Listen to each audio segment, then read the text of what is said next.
underground radio station here, and we say what we feel like saying.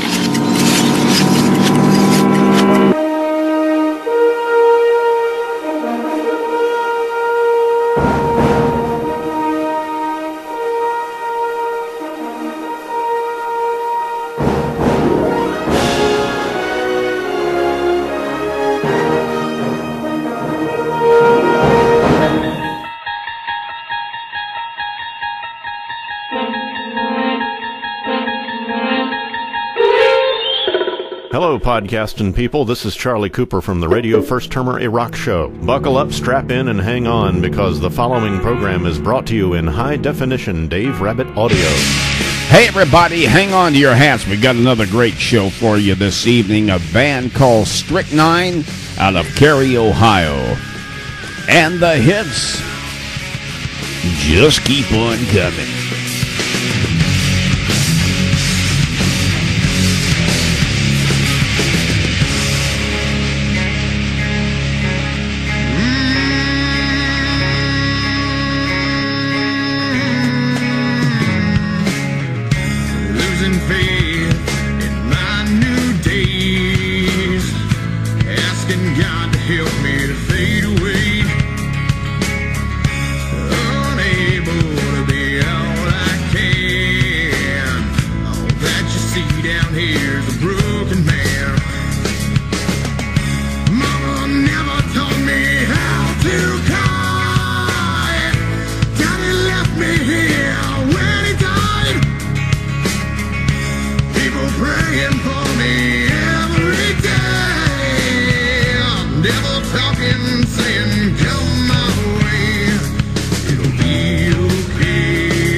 Stone and Sand from Stryck9 out of Cary, Ohio. Again, you can go to their homepage and find out the complete versions of all the songs that we're featuring tonight on the Video Rabbit Zone number 130 by going to myspace.com/the Stryck9. And I'm sure they'll appreciate it, as always, if you sit there and tell them that Dave Rabbit sent you. Got a great show. We're going to be featuring 4 songs from Stryck9. Now, you probably have already kind of surmised by the verse song that, you know, they've got a little bit of stuff going on, different cross genres, if you will. A little bit of blues, a little bit of hard rock, you know. And a couple of the other songs that we're going to feature kind of cross into the metal area, which, you know, and I really like all 4 songs that we're featuring. And, of course, they have other songs available on their homepage that you can listen to and download and, of course, buy if you prefer. But it's kind of unusual for a band to do cross genre. Most bands, they pick a genre that they like, whether it be hard rock, whether it be blues, whether it be, you know, whatever, and they stick with it because it becomes second nature to them. Stryck9 is one of the bands that doesn't do that, and I think I really respect that, because they really do all the genres great credit, and I think they do a marvelous job with all the songs that they do. All right, let's get to the show. Beginning with my background movie of the week is Black Rain from September of 22nd of 1989. It's a Ridley Scott film. In fact, it was a sixth movie that Ridley Scott directed. And, you know, you're going, Ridley Scott? Who's Ridley Scott? Well, I'll tell you who Ridley Scott is. Let me give you a few of his movies. Alien, Blade Runner, Thelma and Louise, Hannibal, Black Hawk Down, American Gangster, Robin Hood, the Russell Crowe version, and just many, many, many more. Now, the great thing about Russell Crowe's version of Robin Hood is it kind of set a precedent for Ridley into other areas.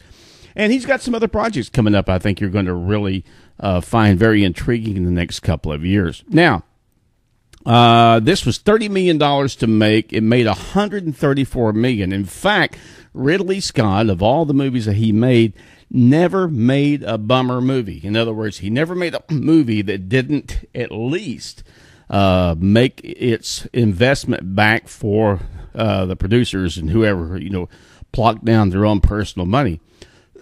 Now, Michael Douglas, Andy Garcia, Ken Takakura, which I absolutely love in this movie, Kate Capshaw, Steven Spielberg's main squeeze, and, of course, Yusuke Matsuda.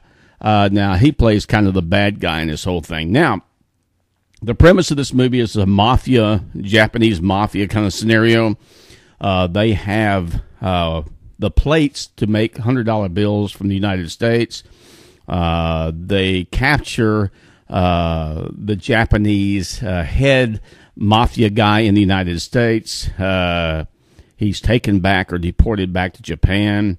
There, Michael Douglas and Andy Garcia, his partner, are charged with bringing him back. And, of course, they're met by officials who calmly take the prisoner off their hands, and they're thinking they're done. Well, then they find out that that wasn't the official police. So that's where the story really starts blossoming, if you will. Now, one thing you need to understand about this movie is that Michael Douglas is not the cleanest cop in the world. Has taken money under the table, has done a few dishonest things, and, he has some real credibility issues. His partner, Andy Garcia, of course, is somewhat aware of kind of his thing, even though he's really straight-laced. And Ken Takakura, who plays the Japanese partner, if you will, of the threesome, he kind of sees this downside to Michael Douglas. And there's just a great underbelly story that goes on in this thing. And I think that's what makes it really a great, solid movie. A lot of action in the thing, a lot of drama in the thing. And Michael Douglas, as I said, Michael Douglas is to me, one of the premier movie stars that I've ever enjoyed over the years. And, I didn't start out to be a Michael Douglas fan. I was a real fan of his father, Kirk Douglas. But I just wasn't a big Michael Douglas fan. But, I have grown to really become a huge fan of Michael Douglas. It's a great movie. I don't want to give away anything that would be take away the fun of it. You can probably find Black Rain anywhere that you want to, but it's just really a great story. Has some great lessons about honor and about integrity, and how one man changes his life, and that's pretty much Michael Douglas. So I think you'll have a good time with it. All right, continuing on with music. This is called Nothing's Right.